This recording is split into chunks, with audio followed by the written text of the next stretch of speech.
Good morning, students. Now we are going to bioswology class, second lesson human reproduction. Already we are finished the male reproductive system and female reproductive system. Now we are going to gametogenesis. What is meant by gametogenesis? Male gamete sperm is the produced from this testes. Female gametes, the ovum, is the produced from this ovary.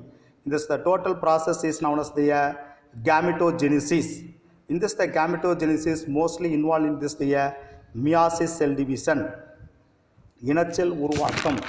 இனச்செல் உருவாக்கம் என்பது ஆண் இனச்செல்லான விந்து விந்தகத்திலிருந்தும் பெண் இனச்செல்லான அண்டம் அண்டகத்திலிருந்தும் உருவாக்கும் செயல்முறை இனச்செல் உருவாக்கம் எனப்படுகிறது. இவற்றில் மியாசிஸ் குன்றல் பகுப்பு செல் பிரிவு முக்கியத்துவம் வாய்ந்ததாக காணப்படுகிறது. The first one is the spermatogenesis, விந்து செல் உருவாக்கம். The spermatogenesis having this the three main phases. The first one is the multiplication phase, growth phase, maturation phase. விந்து செல் உருவாக்கத்தில் மூன்று நிலைகள் காணப்படுகிறது. ஒன்று பெருக்க நிலை, வளர்ச்சி நிலை, முதிர்ச்சி நிலை என்று மூன்று நிலைகள் காணப்படுகிறது. The spermatogenesis sequence of this the events, the seminiferous tubules that produce the male gamete. ஆண் இனச்செல் விந்தகத்தினுள் விந்துக்கள் விந்து நுண்குழல்களிலிருந்து உற்பத்தி செய்யப்படுகின்றன. Then during the development of the primordial germ cells migrate to the testes, become the immature cells called as the sperm mother cells or the spermatogonia. Sperm mother cells are the spermatogonia. கருமூலச் செல்கள் விந்தகத்திலிருந்து நகர்ச்சி அடைந்து பிறகு முதிர்ச்சியடையாத செல்களாக விந்து தாய் செல்லாக அல்லது ஸ்பெர்மட்டோகோனியாவாக மாற்றமடைகிறது. விந்து நுண்குழல்களிலிருந்து உற்பத்தியாகி மாற்றமடைகிறது. விந்து தாய் செல்லாக அல்லது ஸ்பெர்மட்டோகோனியாவாக மாற்றமடைகிறது. Then when the spermatogonia begin to undergo this the mitotic cell division at the puberty and continues through this the life. When the spermatogonia விந்து தாய் செல் மறைமுக செல் பிரிவு பியூபர்ட்டி பூப்பெய்தலிலிருந்து தொடர்ச்சியாக வாழ்நாள் முழுவதும் செயல்படுகிறது. The first stages of this the spermatogenesis, spermatogonia migrate their Sertoli cells, then towards the central lumen of the seminiferous tubules. Central lumen of the seminiferous tubules become this the modified enlarged the primary spermatocytes. விந்தகத்தினுள் காணப்படுகின்ற விந்து நுண்குழல்களிலிருந்து உருவாக்கப்படுகின்ற spermatogonia விந்து தாய் செல்கள் Sertoli செல்களுக்கு நகர்ச்சி அடைந்து பிறகு அவை முதல் நிலை விந்து செல்களாக மாற்றமடைகின்றன. When the primary spermatocytes have diploid with 23 pairs or the 46 chromosome. இந்த முதல் நிலை விந்து செல்கள் 23 ஜோடிகளாக அல்லது 46 குரோமோசோம்களாக ஒற்றை குரோமோசோம்களாக காணப்படுகின்றன. Then the primary spermatocytes undergo. After that, then the first stage is known as the multiplication phase. When the multiplication phase is produce the primary spermatocytes. In this the primary spermatocytes is involved in this the mitotic cell division. All the cells having this the 2n in condition of the chromosome. After that primary spermatocytes is enter to this the growth phase. During the growth phase, the primary spermatocytes is undergo to this the first meiosis. End of this the first meiotic cell division, the primary spermatocytes is produce the two secondary spermatocytes. முதல் நிலை விந்து செல்கள் பிறகு வளர்ச்சி நிலையில் நுழைந்து இந்த முதல் நிலை விந்து செல்கள் முதல் குன்றல் பகுப்பில் ஈடுபட்டு முடிவில் இரண்டாம் நிலை விந்து செல்களை உற்பத்தி செய்கின்றன. இரண்டாம் நிலை விந்து செல்களை உற்பத்தி செய்கின்றன. இந்த இரண்டாம் நிலை விந்து செல்களும் ஒற்றை மையம் கொண்ட விந்து செல்களாக காணப்படுகின்றன. Then this the secondary spermatocytes is the under this the second meiosis. The next phase is known as the maturation phase. முதிர்ச்சி நிலையில் இரண்டாம் நிலை விந்து செல்கள் then enter to this the second meiotic cell division. இரண்டாம் குன்றல் பகுப்பில் ஈடுபட்டு பின்பு கடைசியாக 4 ஒற்றை மையம் கொண்ட ஸ்பர்மாட்டிட்டுகளை உருவாக்குகின்றன. When this the second meiotic cell division, secondary spermatocytes is undergo to this the second meiotic cell division, the finally produce the 4 haploid spermatids. Finally produce the 4 haploid spermatids. Then this the spermatids is the transformed to this the matured spermatozoa by the process of the spermiogenesis. When this the spermatid முதிர்ச்சி அடைந்த விந்து செல்கள் பல செயல்நிலைகளை கடந்து பிறகு முதிர்ச்சி அடைந்த செயல்நிலை கொண்ட ஸ்பெர்மியோஜெனிசிஸ் செயலாக்க விந்தணுக்களாக மாற்றமடைகிறது. When the sperm is finally released into the cavity, the seminiferous tubules by the process is called as the spermiation. The sperm finally விந்தணுக்கள் விந்து நுண்குழல்களிலிருந்து வெளியேறும் நிகழ்ச்சிக்கு விந்து செல் வெளியேற்றம் எனப்படுகிறது. The whole process the spermatogenesis supposed to take place there for 64 days. The spermatogenesis விந்து செல் உருவாக்கம் 64 நாட்கள் இந்த செயல்கள் தொடர்கிறது. Then the seminiferous tubules contain the spermatocytes, the different stage the development. The sperm is the production remain the nearly the constant the rate of the about the 200 millions the sperm per day. ஒரு நாளைக்கு விந்து செல்கள் 200 million செல்கள் உற்பத்தி செய்யப்படுகின்றன. Now come to this the diagram. This is the structure of this is the schematic representation of this the spermatogenesis. This is the spermatogonia. The spermatogonia is produced inside of the testes, particularly the seminiferous tubules. After that is the move into this the Sertoli cells. The spermatogonia விந்து தாய் செல்கள் விந்தகத்தினுள் காணப்படுகின்ற விந்து நுண்குழல்களில் உற்பத்தி செய்து பிறகு Sertoli செல்லுகளில் நுழைகிறது. பிறகு அவை முதல் நிலை விந்து செல்களாக மாற்றமடைகின்றன. After that change to this the primary spermatocytes. When this the primary spermatocytes is under this the mitotic cell division, then is the produce the primary spermatocytes. The spermatogonia மறைமுக செல் பிரிதலில் ஈடுபட்டு முதல் நிலை விந்து செல்களாக மாற்றமடைகின்றன. இவை அனைத்தும் இரட்டை மையம் கொண்ட குரோமோசோம்களாக காணப்படுகின்றன. After that this the primary spermatocytes is the enter to this the first meiosis. Then is the produce the two secondary spermatocytes. இந்த முதல் நிலை விந்து செல்கள் முதல் குன்றல் பகுப்பில் ஈடுபட்டு இறுதியாக இரண்டாம் நிலை ஸ்பெர்மட்டோசைட்ஸை உற்பத்தி செய்கின்றன. விந்து செல்களை இரண்டாம் நிலை விந்து செல்களை உற்பத்தி செய்கின்றன. இந்த இரண்டாம் நிலை விந்து செல்கள் ஒற்றை மையம் கொண்டவையாக காணப்படுகின்றன. Then when the secondary spermatocytes after that enter to this the second meiosis finally produce the 4 spermatid. இரண்டாம் நிலை விந்து செல்கள் இரண்டாம் குன்றல் பகுப்பில் ஈடுபட்டு இறுதியாக 4 ஸ்பெர்மாட்டிட்டுகளை உற்பத்தி செய்கின்றன.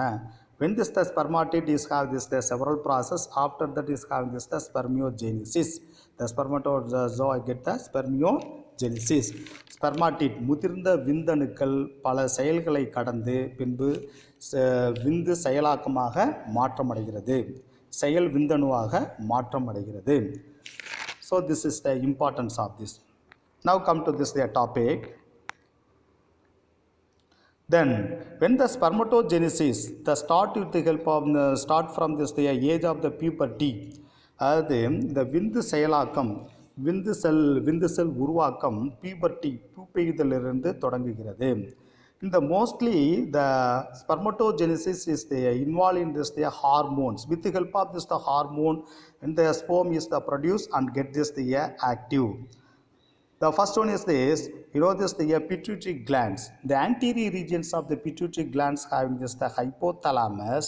In this the hypothalamus is the releasing factor or the releasing hormone that is called as the gonadotropin. It is called as the gonadotropin. In this the gonadotropin releasing hormone is the released by this the hypothalamus, the anterior regions of the pituitary glands. When this the hypothalamus is the releasing the gonadotropin releasing hormone, after that in this the hormone is the enter and stimulate the anterior pituitary gland.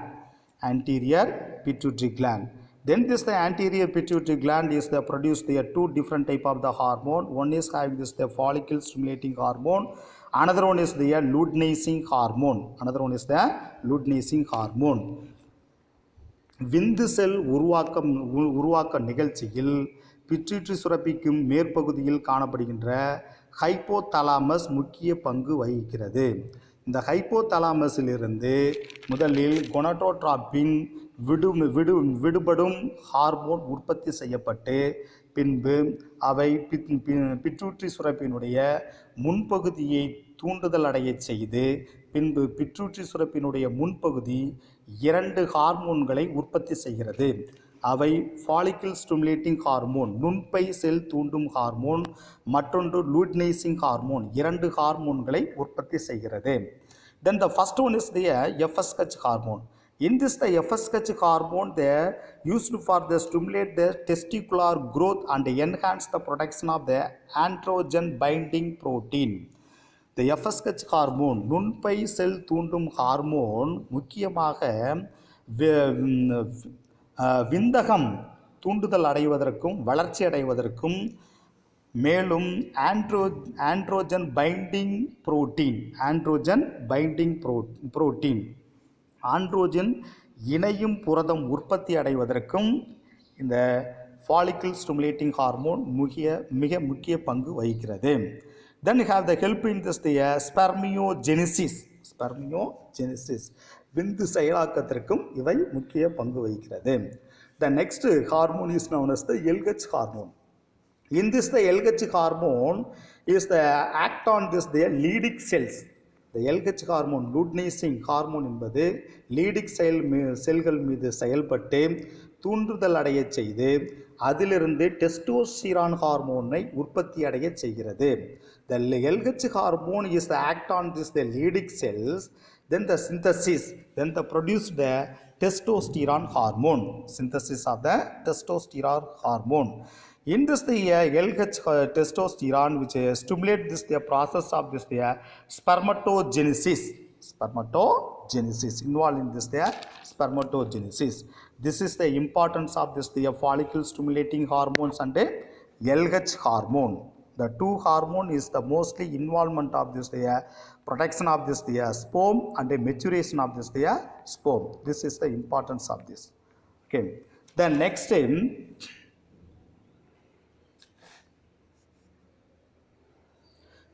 go to this there.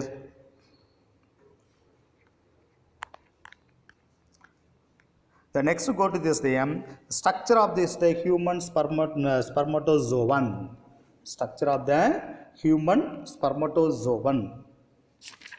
The human spermatozoon, structure of the human spermatozoon. மனித விந்து செல்லின் அமைப்பு.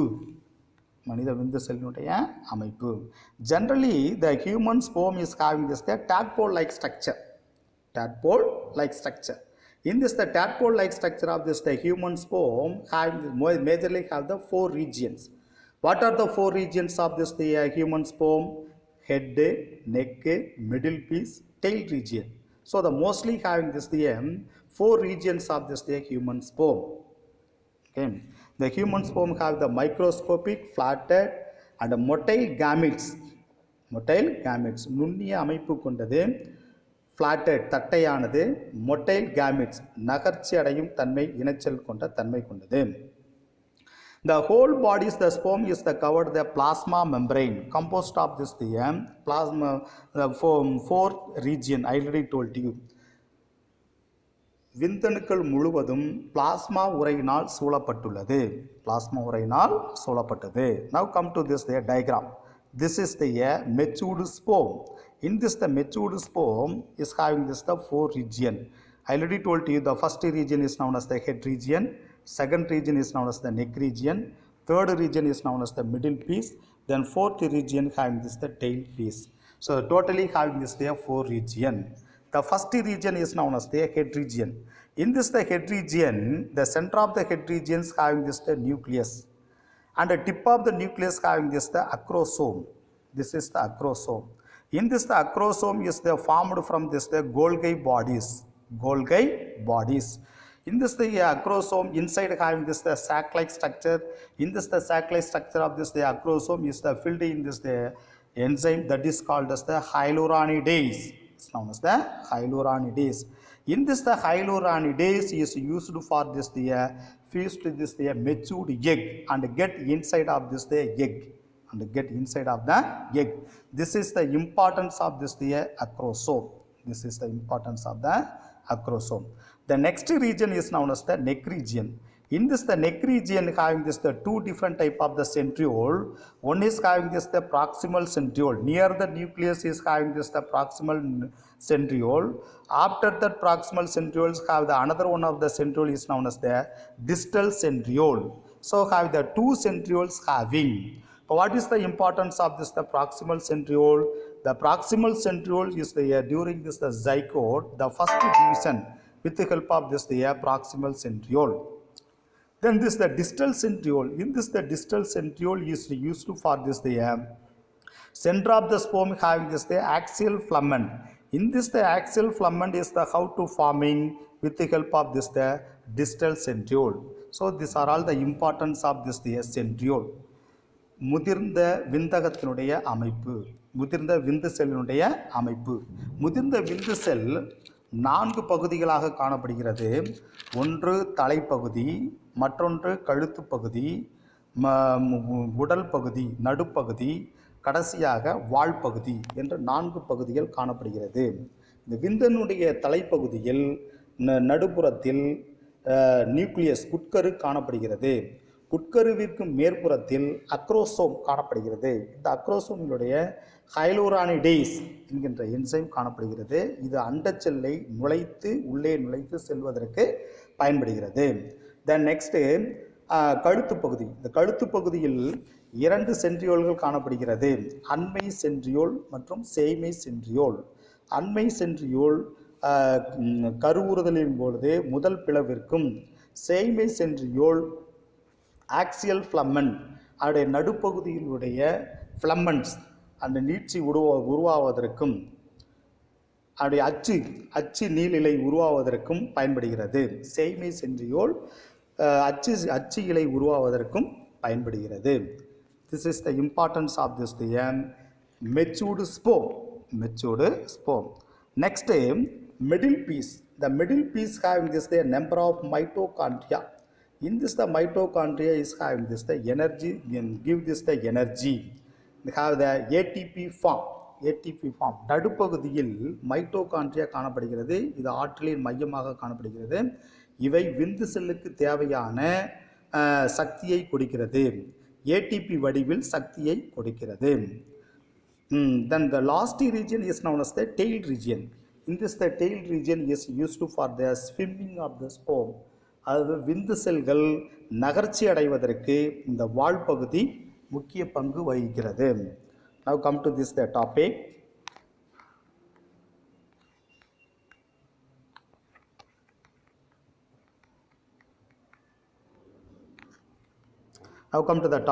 This is the structure of the human sperm. The human sperm is the microscopic flatted and motile gametes. அதாவது நுண்ணிய தட்டையான நகர்ச்சி அடையும் தன்மை கூடிய male gametes. This is called as the male gamete. The whole body is the sperm is the enveloped in this the plasma membrane. அந்த விந்தணுக்கள் விந்து செல் முழுவதும் plasma உறையினால் சூழப்பட்டுள்ளது. In this the whole the sperm is the have the four region I already told you, head, neck and tail region. The two parts, namely the head region, first one is the head region, have the two parts. One is having this the acrosome, another one is the nucleus. Acrosome, another one is the nucleus. The acrosome have the small cap like the pointed, and have the nucleus having the formed the mainly the Golgi bodies from the Golgi bodies and the spermatid. When this the acrosome, they are small cap and like the pointed structure, they are present in the tip of this the nucleus. Nucleus உடைய உட்கருவுடைய நுனிப்பகுதியில் acrosome காணப்படுகிறது. Acrosome காணப்படுகிறது. இவற்றில் ஹைலூரானிடேஸ் ஹைலூரானிடேஸ் என்ற enzyme காணப்படுகிறது. The hyaluronidase, the proteolytic enzymes also having this the acrosome. Then when the sperm is the lysing this the lysine, the help in this the penetrate the ovum during the fertilization. The hyaluronidase enzyme is used for this. During the fertilization, easily penetrate get inside of this the ovum. Inside of the ovum. Hyaluronidase என்கின்ற enzyme கருவுறுதலின் போது அணு இந்த கருவுறுதலின் போது அண்டத்தை துளைத்து உள்ளே செல்வதற்கு பயன்படுகிறது. Then this the nucleus. The nucleus is the flat and oval, the very flat and oval. The next region is known as the neck region. The neck region have this the very short and present between the head and the middle piece. Then have this I already told you two centriole. One is have the proximal centriole, another one is having this the distal centriole. The proximal centriole I already told you is the role of this the first division of the zygote. First division of the zygote. அண்மை centriole கருவுறுதலின் போது முதல் பிளவுக்கு பயன்படுகிறது. Then this the distal centriole, சேய்மை centriole is the used for the formation of the axial filament. Axial filaments is used for this the அச்சு மைய அச்சு உருவாவதற்கு இவை பயன்படுகிறது. சேய்மை சென்ட்ரியோல் மைய அச்சு உருவாவதற்கு பயன்படுகிறது. The next one is the middle piece. The middle piece having this the mitochondria, having this the spirally coiled is the axial filament. The mitochondrial spiral or the nibbernken. The நடுப்பகுதியில் mitochondria காணப்படுகிறது. சுருள் வடிவம் கொண்ட mitochondria காணப்படுகிறது. So that is called as the mitochondrial spiral or the nibbernken எனப்படுகிறது. The mitochondria is the produce the energy form of the ATP. The mitochondria ஆற்றலினுடைய சக்தி மையம் எனப்படுகிறது. ATP வடிவில் இவை சக்தியை கொடுக்கிறது. இவை நகர்ச்சிக்கு பயன்படுகிறது. விந்தணுக்கள் நகர்ச்சிக்கு இவை பெரிதும் பயன்படுகிறது. In this the ATP form of this the energy is the mostly used for this the movement of the sperm. Movement of the sperm is the very importance of this. Then next region is known as this.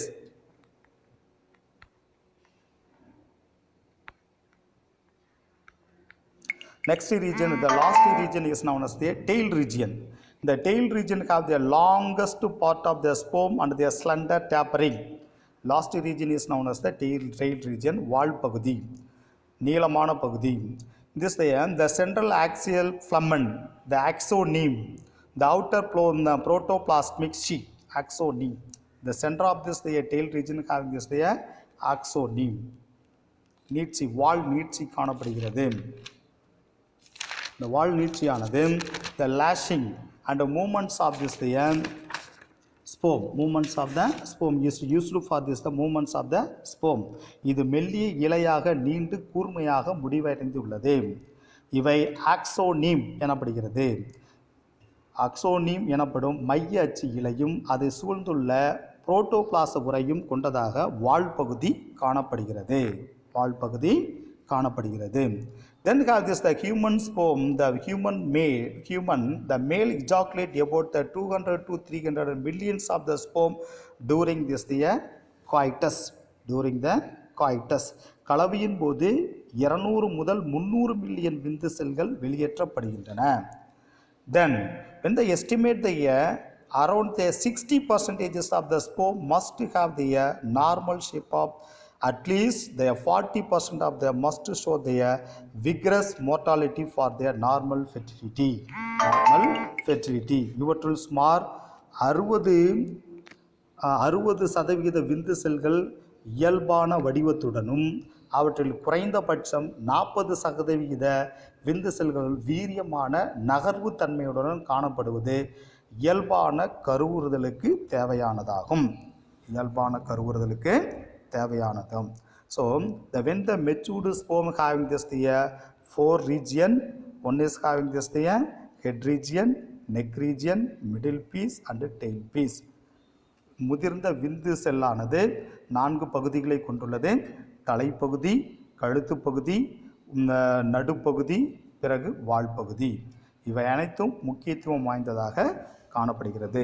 All the parts is the importance of this the matured sperm. Then next go to the next topic. Okay, finish in this the topic.